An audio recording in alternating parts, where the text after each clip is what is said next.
Après avoir double-cliqué sur l'icône AliStep, vous tombez sur cette interface. Donc il suffit d'aller dans Fichier, Ouvrir. Vous tombez dans le dossier où vous avez un certain nombre de vidéos. Là on va ouvrir la vidéo de tennis, en double-cliquant dessus. Et donc on tombe sur une vidéo que l'on peut lire avec la petite icône verte. Donc là c'est le lancer d'une balle. L'intérêt du logiciel, c'est qu'il permet de faire image par image la décomposition de la vidéo. Donc on peut rembobiner image par image ou rembobiner directement toute la vidéo.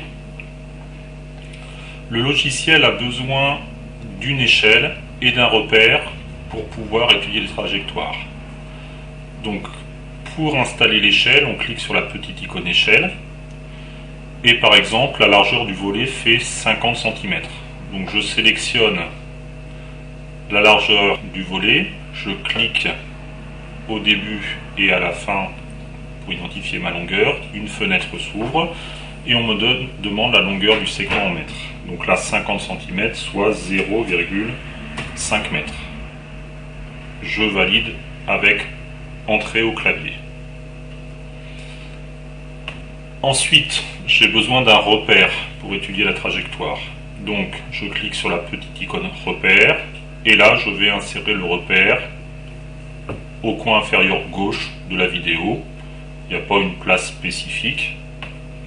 Ici ça sera correct pour pouvoir continuer à travailler.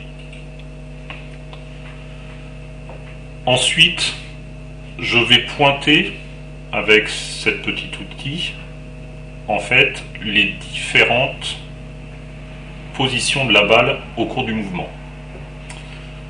Donc là je vais avancer d'une image la balle pour être au moment où elle quitte la main. D'accord? Donc voilà, c'est à ce moment-là qu'elle quitte la main, c'est là que je vais commencer mon pointage. Je clique sur la petite icône et en fait une cible apparaît. Il suffit de cliquer sur la balle et automatiquement la vidéo se déroule jusqu'à l'image suivante. Je reclique et ainsi de suite jusqu'à atteindre la fin du mouvement.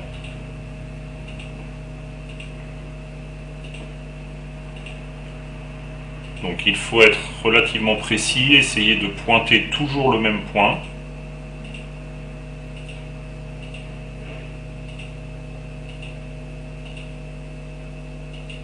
Donc mon mouvement est terminé.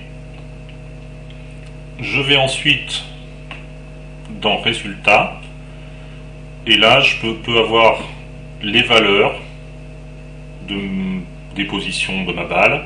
Moi ce qui m'intéresse dans un premier temps c'est trajectoire dans un référentiel. On utilisera les autres icônes un peu plus tard dans l'année. Pour l'instant on aura juste besoin de trajectoire dans un référentiel. Je clique. Ça me donne la trajectoire de la bille. Si je vais dans Affichage, je peux demander de dessiner une courbe.